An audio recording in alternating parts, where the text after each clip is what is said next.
Don't talk. Ndira kudhila newe tasvika komba. Ndira kudhila newe tasvika chokwadi kufonerwa neadmiral TTS manhamba achingode kude vanhu vachingofona kuti hanzi yaimone zviri kuita dhori ari pakona nagive more. Ndira kukurova tasvika komba ndakukurova zvokuti ndakukurova kusvikira wati hlo and don't talk ndakukurova zvokuti yes tete ndikutopinda izvozvi nambobudana dhori dhori nditoka piyoti mwanangu ndane nzara tukutopinda izvozvi no ndandafona nditoti makaita henyu makaita reference remwana no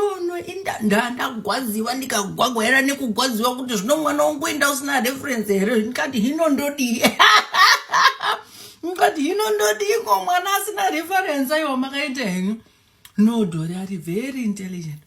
intelligent nogara ndichimutaura ndikati mwana wangu she's a very soft intelligent girl uya mwanangu utore foni maite henyu ikapeti isapo chitaura natete hold on tete mirai mutaure nayo utai maite henyu kuna tete vakakuitira reference chitora mwanangu makwenda unorara